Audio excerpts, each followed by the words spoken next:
السلام عليكم. اليوم غادي نبدا معكم واحد القصه اللي وقعت في واحد الدوار اللي سميتو دوار المنسيه.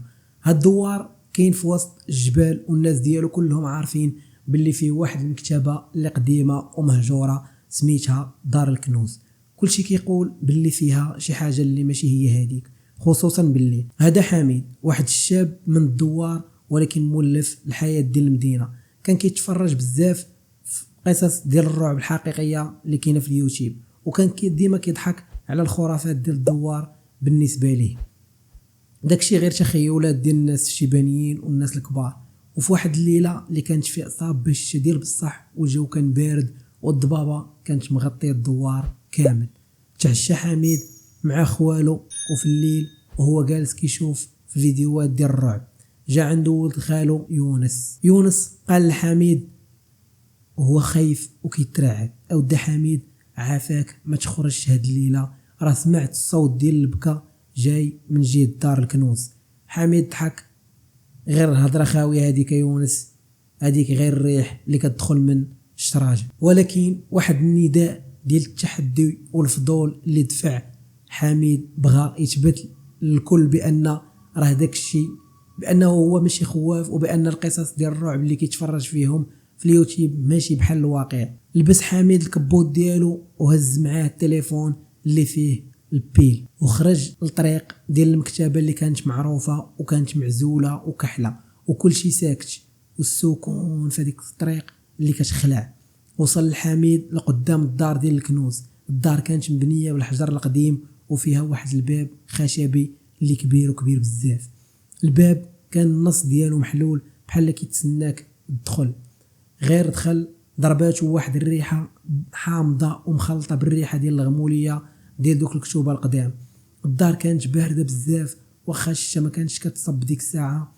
مازال حميد شاف واحد القنت كان فيه واحد الكرسي خشبي كبير، بان ليه بانه راه جالس فيه شي واحد، وهو غير هو كان غادي كيقرب حتى بان ليه الكرسي خاوي، ولكن الغبره اللي فيه كانت بحال شي واحد يلاه ناض من داك الكرسي.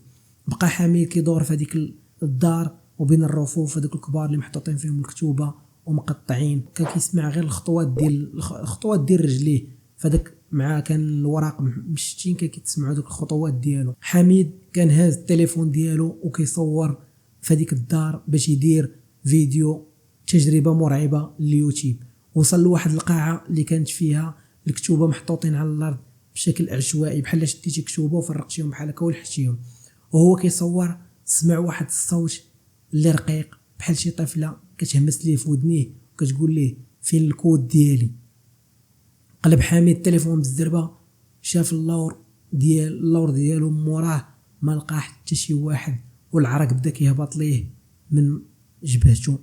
هاد الصوت ماشي ديال الريح، كان قريب بزاف. حاول حميد يهضر بشجاعه اللي كان كيشوف في ديك عند دوك الابطال اللي في الفيديوهات اللي كيتفرج فيهم، كيقول: شكون تما؟ وريني وجهك. جاوبات شي حاجه ماشي هي هذيك، ماشي صوت، ولكن حس باللي شي حاجه كتحرك حداه. شاف واحد المرايه اللي قديمه وكبيره ومعلقه، ما كانت معلقه في الحيط. المرايه بان ليه باللي الظل ديالو ما كيتبعوش، الظل ديالو كان واقف في البلاصه اخرى. حميد حس بالرعب ديال بصح، بغى يهرب، ولكن الباب اللي دخل منه كان كيبان ليه بانه راه بعيد بزاف. فجاه طفى ليه البيل ديال التليفون ولا واحد الظلام في هذيك الدار اللي ما يمكنش، واحد الظلام اللي بزاف. سمع الصوت ديال البكا اللي قال ليه يونس عليه. البكا خفيف وبارد بحال كيخرج من تحت الارض، وبدا الصوت كيقرب منه. تخلط الصوت ديال البكا مع الصوت ديال تقلاب ديال الوراق، بحال شديتي شي كتاب وبديتي كتدور في الوراق بالزربه وكتقلب على شي حاجه. في اخر لحظه حميد حل عينيه في وسط الظلام، شاف واحد الخيال اللي بيض وطويل بزاف كان كيقرب منه بشويه وكيخلي وراه واحد الريحه اللي قويه بزاف ديال الزهر. الريحه ديال الزهر زعما كاين ريحه اللي زوينه. عرف حميد باللي هذه هي مولات المكتبه اللي كانوا كيهضروا عليها، الشبح ديال ديك البنت اللي كانت كتجي كتقرا تما وماتت في واحد الحادث اللي كان غامض وقديم بزاف. حاول حميد يجري ولكن عكلاتو شي حاجه في الارض وطاح على الارض. شاف فوق لقى داك الخيال الابيض ولا قريب ليه بزاف وشفاف.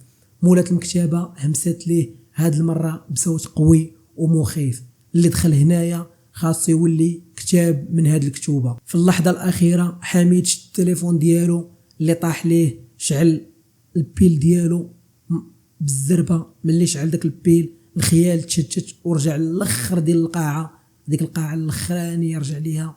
هذيك هي الفرصه.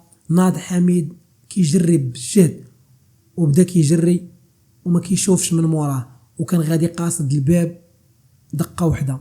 كان كيجري سمع الصوت ديال تطياح الكتوبه كيطيحوا من البلاكارات وكيعمروا الطريق وراه. خرج حميد من المكتبه وسد الباب وراه بالجهد، جرى ورجع للدوار بلا ما يشوف من موراه. ملي فاق حميد الصباح كان مريض بزاف، وكان مخلوع بزاف ديال بصح. ما يمكنش داك الفيديو ديال الرعب اللي كان باغي يدير اليوتيوب كان باغي يدير بيه يلوحو في اليوتيوب عنده مسح كل شيء اللي صور. من داك النهار حميد ولا كيحترم الخرافات اللي كيسمع في الدوار وما بقاش كيقرب لديك دار الكنوز بالليل.